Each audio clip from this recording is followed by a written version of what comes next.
برنامج سامي والناس برنامج ثقافي اجتماعي رياضي فني لخدمة المجتمع المصري.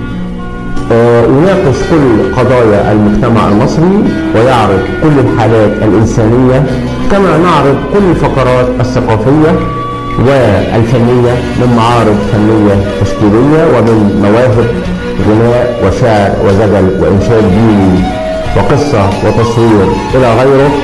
برنامج سامي والناس في خدمة المجتمع المصري. اهلا بكم اعزائي المشاهدين في هذا اللقاء الاسبوعي المتجدد دائما معكم في برنامج سامي والناس.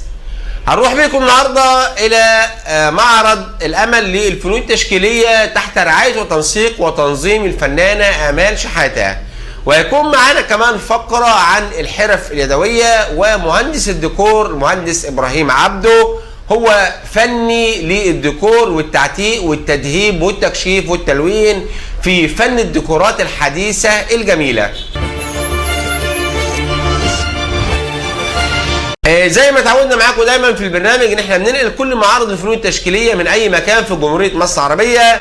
النهارده معانا معرض في غاية الروعة والجمال، وهو معرض الامل للفنون التشكيلية الذي اقيم داخل قصر ثقافة رود الفرج بالقاهرة تحت رعاية وتنظيم وتنسيق الفنانة امال شحاته، واللي جمع مجموعة كبيرة جدا من كل الفنانين من كل المحافظات جمهورية مصر العربية على مختلف الأطياف والأعمار. وكمان كان من السمات الجميلة قوي للمعرض انه ضم مجموعة كبيرة جدا من كل الأطفال المشاركين في أعمال الرسم الجميلة من أكاديمية الأستاذ أو الفنان عبد المنعم محفوظ، اللي هم نالوا على إعجاب كل الرواد، وكمان بعض من المشغولات الفنية الجميلة الرائعة وأعمال الجلد والهاند ميد واللوحات الجميلة الرائعة بالفحم والألوان والمنظور والظل والنور مع بعض الفنانين الجمال قوي اللي شاركوهم في معرض الأمل للفنون التشكيلية، بعض من أساتذة الجامعات والدكاترة والمختصين بالفن التشكيلي وعلى رأسهم الدكتورة فينوس فؤاد. هنروح معاكم دلوقتي لبعض اللقاءات الجميله قوي اللي رصدناها داخل كاميرا برنامج سامي والناس مع بعض الفنانين والفنانات وكمان الاطفال. اجرى اللقاءات الاعلاميه ياسمين احمد والاعلاميه نوره شديد. النهارده معانا الفنانه الصغيره مايا الحسن اللي بتشارك معانا في كل المعارض. عرفيني بنفسك. مايا الحسن الجندي. انت في سنه كام؟ اولى ابتدائي. كلميني بقى عن لوحتك الجميله دي. عصافير وورد. ايه ده الوانك اللي استخدمتيها في اللوحه؟ الوان خشب. شاركتي طبعا في معارض قبل كده صح؟ ايوه. لو حابه توجهي كلمه شكر توجهيها لمين؟ اشكر ربنا ثم ماما وبابا ثم مستر عبد المنعم ومس وائل. شكرا ليكي يا حبيبتي، ميرسي. الفنانة الجميلة، عرفينا بنفسك لو سمحتي. اسمي حور مجدي محمد، في أولى ثانوي، عندي 15 سنة. أهلا وسهلا بحضرتك. ممكن تكلمينا عن روعتك الجميلة اللي احنا شايفينها دي؟ هي اللوحة جات لي كان من فكرتها ان هي تمثيل الأفريقيا يعني،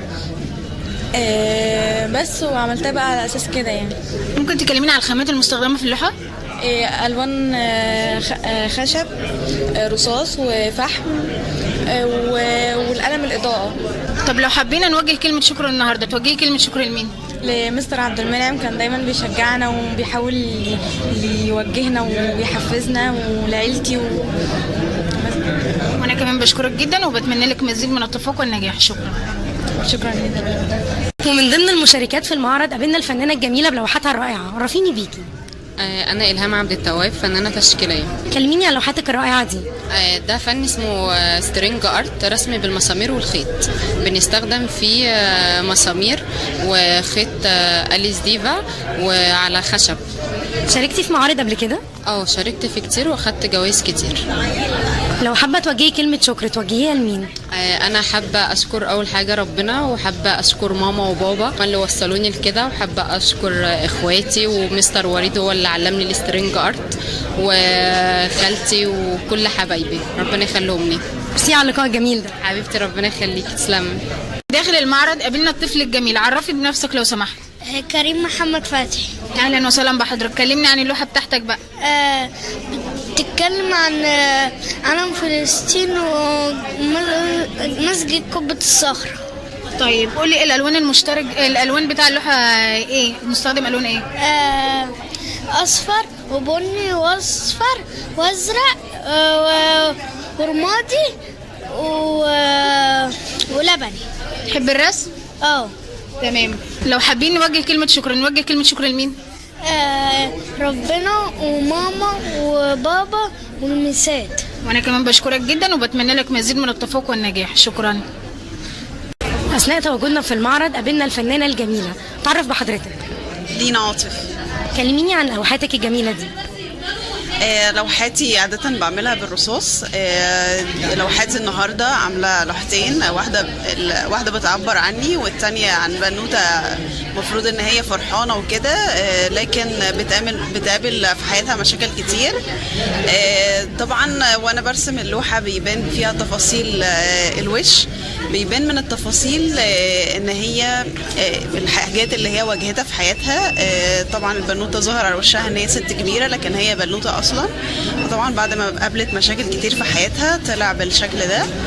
اللوحة التانية اللي هي حاطة كاب، دي بتعبر عننا في حياتها عامة. هي مغطية وشها مش باينة وشها، ده دليل ان هي بعدين حياتها ما بتحبش تقول عليها او ما بتحبش تخمن ممكن يكون ايه، بتسيبها على ربنا، بتسيبها على ربنا دايما، وهو دايما بيخلي الطريق يبعت لي ان انا ممكن اعمل ايه بعدين، بيخطيني من خطوة لخطوة يعني. فدي بتوجه رسالة مني انا شخصيا. ودول لوحاتي. ايه الالوان المستخدمه للوحه؟ الالوان اوقات بعمل بالرصاص، القلم الرصاص انواع كده للرسومات، واقلام تانية رصاص برضو بس الوان مش رصاص عادي. الرسمه دي معموله بالوان رصاص. الفن اثر في حياتك في ايه؟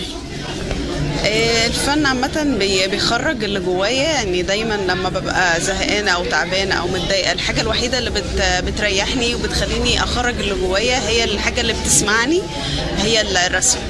شاركتي طبعا في معارض قبل كده؟ شاركت في معارض كتير وأخدت تكريمات. لو حابة توجهي كلمة شكر توجهيها لمين؟ أنا أوجه كلمة الشكر الأساس لربنا طبعا، هو اللي دايما كان بيديني التوجيه والرسالة وخطواتي، دايما كان بيبعت لي رسالة من جوايا أو الخطوات اللي أنا أقدر أمشي عليها في حياتي، هو طبعا ربنا. الحد التاني أستاذة أمال الدكتورة الأستاذة الفنانة الكبيرة، هي كان دايما بتشجعني. والحد التالت هو برضو أساس جوزي، دايما بيدعمني وبيشجعني إن أنا أكمل في الطريق. ميرسي ليكي على اللقاء المميز ده. رف، شكرا جدا ليك، اتشرفت بيكي. أثناء تواجدنا في معرض فنون تشكيلية يسعدنا أن نلتقي بالفنانة الموهوبة الصغيرة. أهلا بيكي. اهلا. اسمك إيه؟ اسمي فنانة أروى صفوت. أهلا بيكي حبيبتي. كلميني عن لوحتك الجميلة المعبرة دي. رسمة لفلسطين معبرة. تمام. إيه الألوان المستخدمة فيها؟ ألوان خشب فبر كسل. قوليلي بقى، شاركتي في معارض قبل كده؟ كرمتي فيها؟ مين بقى اللي شجعك على الرسم؟ ماما وبابا والميس بتاعتي وعمو الفنان منصور يونس. عارفة تذاكري كويس وترسمي؟ شطورة. مين أصلا في المدرسة شجعك على الرسم؟ الميس بتاعتك؟ طيب لو عايزة بقى توجهي كلمة شكر لحد توجهيها لمين؟ لربنا وماما وبابا والميس بتاعتي وعمو الفنان منصور يونس. شكرا، ميرسي ليكي يا حبيبتي. شكرا. من قابلنا الطفلة الجميلة، عرفينا بنفسك لو سمحت. رؤية محمد فتحي. أهلا وسهلا. كلميني بقى عن اللوحة بتاعتي. بيتكلم عن الطبيعة. تمام. ايه الألوان بقى المستخدمة فيها؟ أحمر، أورنج، أصفر، أسود. بتحب الرسم؟ تمام. لو حابين بقى نوجه كلمة شكر، نوجه كلمة شكر لمين؟ بيضة وماما وبابا والمدرسين. وأنا كمان بشكرك جدا وبتمنى لك مزيد من التفوق والنجاح. شكرا. أثناء تواجدنا في المعرض قابلنا الفنانة الجميلة، تعرف بيكي؟ أنا اسمي ريما عمر عبد العزيز نصار، عندي 15 سنة وفي أولى ثانوي. كلميني عن لوحتك الجميلة دي. هي اللوحة بتدل على إن البنت في وسط ما هي يعني بتمر بحاجات صعبة وحاجات مأساوية، هي برضو لسه شايفة الحياة جميلة ومتفائلة بالحياة يعني. لوحة جميلة، ايه الالوان المستخدمة فيها؟ استخدمت الوان ميه واستخدمت الوان خشبيه. شاركتي في معارض قبل كده يا ريم؟ شاركت في معارض كتير قبل كده، ومنهم كان معرض في دار الاوبرا، وكنت مقدمه لوحه، وفي فنان من الفنانين اللي كانوا حاضرين اشترى مني اللوحه دي يعني. لو حابة توجهي كلمة شكر توجهيها لمين؟ اولا اشكر ربنا لان هو اللي وهبني الموهبه دي، وتاني حاجه اشكر مستر عبد المنعم لان هو اللي ساعدني ان انمي الموهبه، وبعدين اشكر اهلي ومنهم مامتي وبابايا طبعا. ميرسي ليكي على اللقاء الجميل ده. شكرا. اثناء تواجدنا في المعرض قابلنا الفنانة الجميلة، عرفيني بيكي. رندا الكومي. كلميني عن لوحتك الجميلة دي. انا استخدمت هنا الالوان الزيت والاكريليك، استخدمت المدرسه السرياليه والتجريديه والواقعيه شويه برضو، واستخدمت هنا الالوان في اللون الوردي عشان بيدل على الانوثه وكده، وفي اللون الزهري بيدل على القوه والفخر والعزيمه والاراده وكده. لوحة الوانها تجنن. مين اثر في حياتك في الرسم؟ هي ماما بداية من وانا صغيرة اكتشفت عندي الموهبة فأصرت، خدتني على دار الأوبرا المصرية، من هنا ابتديت التعليم، و يعني خلتني ان انا اشترك في معارض دايما، هي اللي كانت تصر ان انا اشترك في معارض، طبعا بابا برضه يعني. خدتي تكريمات في معارض وشاركتي قبل كده؟ شاركت كتير واتميزت في معرض كان في برج القاهرة، اخدت درع التميز فيه. ما شاء الله عليكي. لو حابة بقى توجهي كلمة شكر توجهيها لمين؟ وجهها لربنا سبحانه وتعالى الاول، بعدين لماما وبابا. ميرسي على اللقاء المميز ده. ربنا يخلي حضرتك. ميرسي جدا. من ضمن المواهب الجميلة قوي اللي جات لنا على صفحة برنامج سامي والناس هي الموهبة الجميلة الرائعة اللي احنا هنشوف معاكم دلوقتي لوحتها على الشاشة. هي الفنانة مريم محمد عبد العظيم خليل، وهي في الصف الخامس الابتدائي، عندها 12 سنة. الحقيقة من هواياتها الرسم والخط العربي والقراءة وقراءة القرآن الكريم، وهي من قرية مشتول السوق التابعة لمحافظة الشرقية. الحقيقة الفنانة مريم بتتميز بجمالها وتلقائيتها وكمان رشتها والوانها الجميله قوي في كل لوحاتها الجميله العظيمه اللي احنا شايفينها معاكم دلوقتي على الشاشه، وده بفضل الله سبحانه وتعالى وفضل تشجيع والدتها ووالدها واخوها اللي هم سندها اللي بيقفوا جنبها دايما وفي ظهرها وبيشجعوها على تنميه الموهبه الجميله الرائعه، وكمان الاكاديميه الجميله قوي اللي هي منضمه ليها وهي اكاديميه الحياه تحت رعايه وتنظيم وتنسيق الفنان عبد المنعم محفوظ اللي هو بيعلم كل الاطفال فيها الرسم. الحقيقه الفنانه مريم من الفنانات الموهوبات الجميلات، كمان هي شاطره في المدرسه وفي دراستها بتفوق كبير جدا، وكل الاساتذه بيحبوها وكل مدرسينها ومدرساتها، كمان نالت على اعجاب كل اصحابها واصدقائها وزملائها وجيرانها، وهي محبوبه جدا في بلدها ومسقط راسها مشتول السوق محافظه الشرقيه. كمان هي بتتمنى في المستقبل انها تكون فنانه كبيره جدا وعظيمه قوي، وتعبر بفنها الجميل ده عن كل مشكلات المجتمع اللي عايشه فيها، وتقدر ان هي كمان تدرس الفن وتوصله لكل اصحاب الهوايات والمواهب اللي هم عندهم هوايه جميله قوي في فن الرسم والخط العربي. وكمان بما تمتاز به الفنانه مريم كمان ان هي من هواياتها القراءه وقراءه القران الكريم، ودي السمات الجميله العظيمه قوي اللي تمتاز بيها القريه المصريه. اجمل منى وارق تحياتي للفنانه الجميله مريم محمد عبد العظيم، الصف الخامس الابتدائي في قريه مشتول السوق، وهي كمان في معهد سمير عثمان النموذجي الازهري، بتدرس فيه دراسه ازهريه جميله جدا، عشان كده هي بتهتم بقراءه وحفظ القران الكريم. كل التهاني للفنانه مريم مننا ومني انا شخصيا لاعلامي سامي الرسام ومن اسره برنامج سامي والناس، مع تمنياتنا لها بالنجاح والتفوق والتالق دائما. كمان من المواهب الجميله قوي اللي جات لنا كمان على صفحه برنامج سامي والناس هي الفنانه اروى صفوت، وهي في مدرسه السلام الحديثه، وكمان بتحب الرسم جدا، من هواياتها الرسم جدا، وكمان اهتمام والدها ووالدتها واهلها بيها، وهي ورثه الرسم عن والدها اللي هو حببها في الرسم واعتنى بيها، وكمان قام برعايتها وقام على تنمية موهبتها الجميلة العظيمة، كمان باشتراكها في كل معارض الفنون التشكيلية زي اللقاء اللي احنا شفناه معاكم في المعرض في معرض نصرة غزة أو نصرة فلسطين اللي كان تحت رعاية أكاديمية الأستاذ أو الفنان عبد المنعم محفوظ. كمان الفنانة أروى مهتمة جدا بالقضية الفلسطينية، ورسمت صورة معبرة لطفلة فلسطينية عشان تشارك فيها كل آلام الفلسطينيين أو الأطفال الفلسطينيين، وكمان مناشدتها لكل العالم وحقوق الإنسان في العالم اللي هم يقفوا جنب غزة وأطفال غزة لاهتمامها الكبير بيهم بصورها الجميلة المعبرة عن تضامنها مع الشعب الفلسطيني وبالذات مع أطفال غزة. هي مهتمة اهتمام كبير جدا بقضية غزة، عشان كده هي تتمنى في يوم من الأيام إنها تكون فنانة كبيرة قوي تعبر بفنها الجميل قوي عن كل مشكلة في مشكلات المجتمع، خصوصا مشكلة غزة وأطفال غزة اللي هم تحت حصار النار والأكل كمان، حتى ممنوعين من الدواء والغذاء والكساء وكمان العلاج داخل المستشفيات. تحياتي الجميلة قوي وتعظيم سلام للفنانة أروى صفوت اللي هي من جواها بتتضامن مع الأطفال اللي زيها داخل القضية الفلسطينية أو داخل غزة المنكوبة أو الحصار الإسرائيلي ليها طول فترة الحرب اللي احنا شفناها على شاشات التلفزيون. كل التحية والتقدير والشكر والاحترام للفنانة أروى، مع تمنياتنا لها دائما بمستقبل وافر وتكون فنانة عظيمة جميلة بإذن الله سبحانه وتعالى.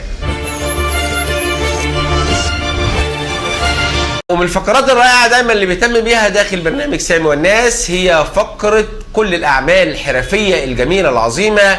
النهارده هنلتقي مع نموذج مشرف جميل جدا، وهو المهندس إبراهيم عبده الشهير على كل التواصل الاجتماعي وعلى صفحات الميديا والسوشيال ميديا وكل القنوات الفضائية بالفنان هيما عبده للديكورات الحديثة. زي ما احنا شايفين معاكم دلوقتي الأعمال الرائعة الجميلة لكل الديكورات اللي معمولة داخل بعض الشقق والفيلات والعمارات وكل القرى السياحية الجميلة قوي اللي هو بيعملها أو بيشطبها، كمان بلمسته الفنية الجميلة الرائعة في أعمال الديكور، في التعتيق والتدهيب والتكشيف والألوان واستخدامه لخامة جميلة جدا وجيدة وقوية جدا من الألوان عشان خاطر يكون لها عمر كبير جدا في السقف أو في الجدران أو في الحيطان أو كل شغل الديكور الجميل اللي هو ليه سمعة طيبة بيه على مستوى جمهورية مصر العربية. الحقيقة الفنان هيما عبده بيمتاز بإخلاصه الكبير جدا في العمل مع كل فريق العمل الجميل قوي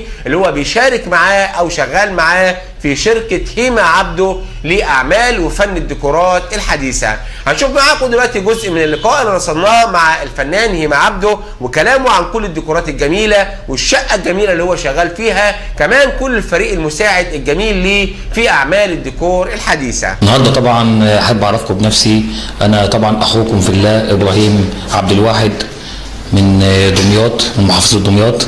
طبعا فنان تشكيلي مذهباتي متخصص طبعا في ديكورات الجبس، التشطيبات الجبس الكلاسيك.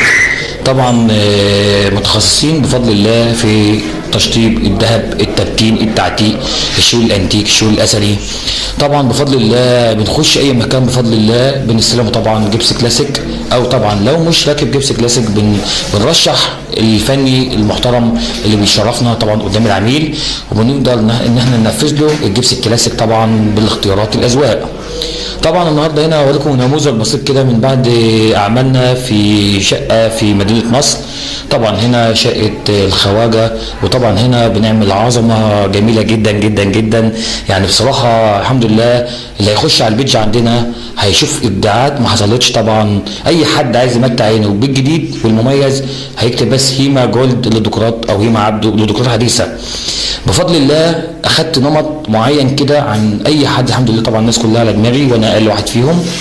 بفضل الله اخدت نموذج كده ونمط معين مع نفسي، ان انا اخدت حاجه زي عهد كده بيني وبين نفسي ان انا الشغل اللي اعمله ما اكرروش مرتين. يعني النهارده عملت مثلا تشطيب زي ما هوريكم مثلا كده، عملت مثلا تشطيب مثلا النهارده ما بكرروش، ببدا ان انا اعمل مثلا ايه زي مثلا زي ما انتم شايفين كده. طبعا ده طبعا بدا يركب الاول جبس كلاسيك زي ما انتم شايفين كده، بعد كده بنبدا نبتن ونعتق، بعد كده بنخش عليه بالالوان. طبعا اهم حاجه في مرحله الفينش او الديزاين ان انت يكون عندك الحس الفني عالي اللي هو روح الفن والابداع. لان طبعا طول ما انت عندك حس الفن والابداع طبعا هتقدر ان انت تبدع، تطلع بمهارات عاليه، طبعا تطلع بذوق جميل.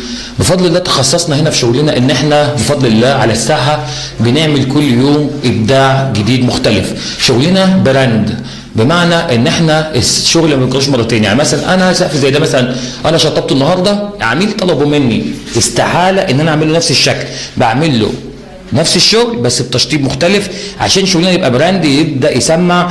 العميل عندي بفضل الله ما بيخش عندي بيتوه، لان بيخش يشوف الصوره مثلا على البيج عندي، كل ما يدور يلاقي حاجات جديده، حاجات مختلفه. يعني بصراحه بنعمل ميكس هايل بفضل الله، بنشتغل على ذوق العميل، على رغبه العميل، زائد ان احنا بننسق معاه الديزاين.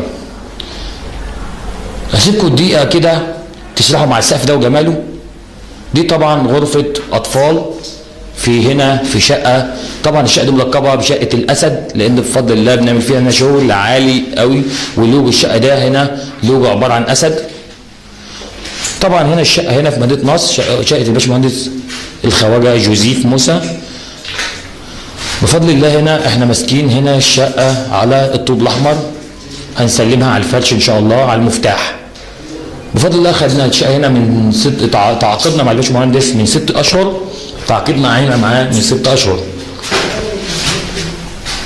فبفضل الله شغالين كمان براحتنا. بفضل الله عندنا سرعه في الاداء وعندنا دقه في التنفيذ. بنشتغل باعلى خامات مستورده وبنشتغل بانضف خامات. شغلنا الحمد لله اللي منجحنا في شغلنا ان احنا بندي على شغلنا ضمان مدى الحياه.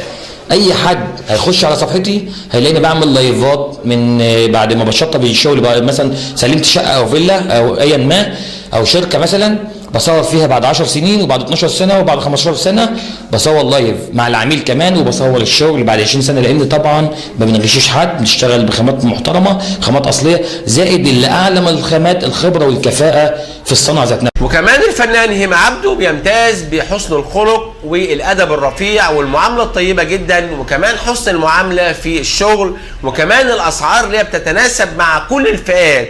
مفيش حد قصده وعاوز يعمل له شغل الا ولبى له طلبه، سواء كان معاه او مش معاه، لان دي اخلاق الفنان الجميله العظيمه اللي بيتعامل بيها مع اي عميل داخل جمهوريه مصر العربيه. ويشهد على كده كل العملاء بشغله الجميل واخلاقه العاليه الراقيه في التعامل، وكمان الامانه في استخدام الخامات والمون زي ما بنقول عليها في الشغل او في الاعمال الحرفيه، هي مون الشغل. عنده امانه كبيره جدا بانه بيحافظ على كل المون، بيحافظ على العميل، بيحافظ على المكان اللي هو بيخش فيه بحسن اخلاقه وكرمه وتدينه الرائع اللي احنا شايفين نور ربنا سبحانه وتعالى كمان على وشه. معايا هنا فنانين محترمين جدا برضه احب اعرفكم عليهم دلوقتي، من امهر وابدع الفنانين طبعا الحمد لله الضمايطه، الايد الدمياطيه، الفنان اللي عندها الحس الفني والذوق العالي. الباشمهندس هادي طبعا معايا من مؤسسين شركه هيما جولد ديكورات، طبعا رجاله المحترمه اللي انا طبعا بتشرف بيهم وان انا ببقى فخور بيهم والله، لاني مؤدبين محترمين صناعيه زي ما انتم شايفين كده، ايد دمياطيه ابداع. يعني دمياط بلد الحلويات والابداعات. يا استاذ هادي، بما انك انت واحد من مؤسسين مؤسسه هيما جولد، مبسوط معانا؟ طبعا باشمهندس ابراهيم، والله العظيم كفايه الشغل مع حضرتك. يعني الدنيا بخير قوي، والشغل زي ما انت حضرتك شايف وزي ما الناس شايفاه. طب معاملتنا معاك ايه كأنه صاحب مؤسسه مثلا؟ لا يا باشا مش محتاج كلام. طبعا انت اخويا. طبعا انت اخويا الكبير يا باشمهندس. حبيبي يا باشمهندس هادي. طبعا يا جماعه انا هنا اي حد في شغلي بعامله معايا اخ، واخ فاضل كمان. ما عندناش هنا حاجه اسمها المعلم بتاعي او ان انا امره او ان انا كده، لا احنا هنا بنشتغل متكاتفين ايد واحده، بنحب بعض، لان احنا بناكل ونشرب مع بعض اكتر ما بنقعد وبناكل في قلب بيوتنا. يعني بنقعد في وسط بعض وناكل ونشرب مع بعض اكتر من بيوتنا والله. فكل دول اخواتي طبعا زي ما انتم عارفين. هنا برضه عاملين تشطيب برضه مختلف، طبعا الباشمهندس سامي هيبدا يصور لحضراتكم. هنا طبعا ده هنا اشتغلنا هنا في السقف، طبعا بدأنا هنا ان احنا نطعم بالذهبي زي ما انتم شايفين كده. العميل هنا ذوقه مختار الذهب مع الذهب الابيض، عاملين الذهب اللي هو الجولد مع اللازورد الابيض.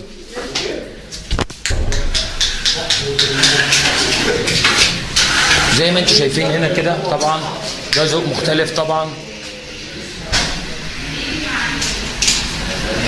طبعا احنا لسه بادئين هنا في مرحله التشطيب، طبعا لسه في مراحل كتير هنا هتتم. معنا برضو الباشمهندس مصطفى طبعا شركه الدولي للديكورات، طبعا من الناس المحترمين جدا الباشمهندس مصطفى والباشمهندس احمد الدولي. طبعا بيتم دلوقتي لزق ورق الحائط زي ما انتم شايفين كده باحترافيه شديده كمان، يعني ما بنلزقوش كده وخلاص، باحترافيه شديده بحيث ان هو ما يخلعش بعد كده ويطلع زي ما انتم شايفين كده. هنا اهم حاجه التناسق هنا، طبعا ده رغبه العميل، احنا عايز الذهب اللازوردي مع الذهب الجولد، فبنشتغل لكل عميل هنا بذوقه. بفضل الله شغلنا مميز، ما بنكرروش مرتين زي ما قلنا، كل يوم عندنا ابداع جديد وتطور ومميز. حاجه ثانيه كمان طبعا معانا هنا في مراحل طبعا تشطيب، طبعا هنا طبعا الرجاله بتاعت المحترمين طبعا اللي بتشرف بيهم في كل الدنيا كلها، طبعا هم هنا بيبداوا طبعا بيحطوا ماده السمغ اللي هي بتسمى في شغلنا مسيون. طبعا الماده دي بتتحط كده عشان طبعا احنا الاول بنبتن، بعد كده بنعزل الباتين دي كلها ورنيش مثبت، بعد كده بنبدا نحط على الاماكن اللي احنا عايزين نلزقها ذهب، بنحاول نعمل التوزيع، واهم حاجه التقسيم والتوزيع يا جماعه، اهم حاجه الذوق والحس الفني. طبعا بنبدا نحط زي الاستاذ هشام كده ما هو شغال كده بيحط الايه ماده المسيون على الاماكن اللي احنا عايزين نلزق عليها مثلا الذهب الجولد. معانا طبعا هنا برضو الباشمهندس هشام، وده طبعا من يعني استاذي الكبير طبعا الفاضل ومعلمي الجليل طبعا حبيبي. طبعا الباشمهندس هشام الخولي طبعا من الناس المميزين جدا، يعني نمبر 1 في مجاله، اللمسه الذهبيه زي ما بنقولوا من الايد الذهبيه، الايد الدمياطيه بفضل الله اللي ربنا يبارك فيها يا رب، لمسه من ذهب بفضل الله. طبعا هو طبعا هنا الاداره في مؤسستي هو اللي بيحط التصميمات، معانا برضو بيشارك معايا في التصميمات في الراي في الذوق في كل حاجه. حبيبي يا باشمهندس احنا اخوات. طبعا معانا هنا برضو الاستاذ هادي الشيخ، طبعا من الفنانين المميزين طبعا، يعني استاذ ابن استاذ زي ما بنقول.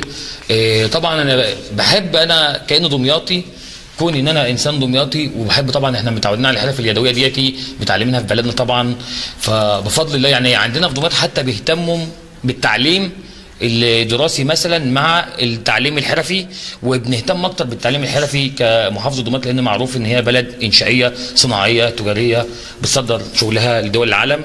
كذلك عندها بصمه مميزه، اي صنايعي دمياطي بفضل الله شغال في اي مجال تلاقيه بروفيشنال عالي، لان طبعا عنده حس عالي جامد وفني بياخده وراثه. زي ما انتم شايفين طبعا هنا الاستاذ هادي طبعا بيبدا معانا برضه السمر عشان يبدا بالذهب. معانا هنا ريسبشن برضه هنا طبعا معمول على نظام التعتيق والباتين اللي هو الهادي الفانيليا لاتيه.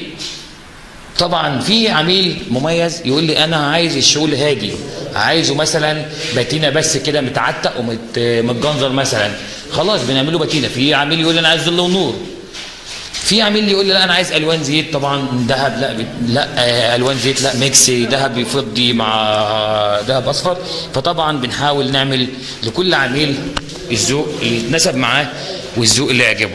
الفنان ابراهيم عبده او الفنان هيما عبده الشهير باعمال الديكورات الحديثه، الحقيقه سايب ارقام تليفوناته على الشاشه، وعنوانه كمان هو مسقط راسه مدينه دمياط او راس البر، على اساس ان اي حد عاوز يتعامل معاه هو غني عن التعريف وغني عن انه يكون موجود على اي شاشه او على اي سوشيال ميديا، لان هو من الشخصيات العامه الجميله جدا المحبوبه في اي مكان واي محافظه من محافظات جمهوريه مصر العربيه. ارقام التواصل موجوده مع الفنان هيما عبده لاعمال الديكورات والتشطيب الحديث بامانه جدا جدا جدا، وباخلاق عاليه ورقي عالي جدا وراقي في التعامل، لانه بيتقي ربنا سبحانه وتعالى دايما في اي شغل هو بيشتغله، على اساس ان اي حاجه بتخش بيته او بتخش على اولاده او عليه شخصيا تكون دائما من حلال، وده مبدأه في الحياه، المعامله الطيبه الحسنه بما يرضي الله سبحانه وتعالى.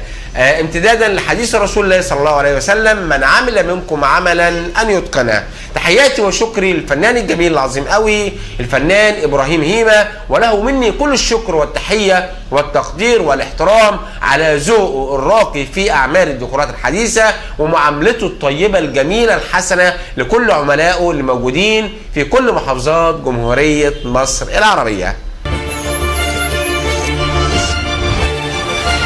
وفي نهايه هذه الحلقه اعزائي المشاهدين ارجو ان تكون كل فقراتنا قد نالت اعجابكم، على اننا منتظرين تبعتوا لنا كل مشاكلكم، كل فيديوهاتكم، كل حالاتكم الانسانيه على صفحتنا على الفيسبوك برنامج سامي والناس، او صفحه سامي الرسام، او تتواصلوا معنا على ارقامنا اللي موجوده على الشاشه، او تبعتوا لنا كل فيديوهاتكم على رقم الواتساب 012 اللي موجود على الشاشه. على امل القاكم ان شاء الله في الاسبوع القادم ان كان في العمر بقيه، والى اللقاء. برنامج سامي والناس برنامج ثقافي اجتماعي رياضي فني لخدمة المجتمع المصري، كما نعرض كل الفقرات الثقافية والفنية من معارض فنية تشكيلية ومن مواهب غناء وشعر وزجل وإنشاد ديني وقصة وتصوير إلى غيره. برنامج سامي والناس في خدمة المجتمع المصري.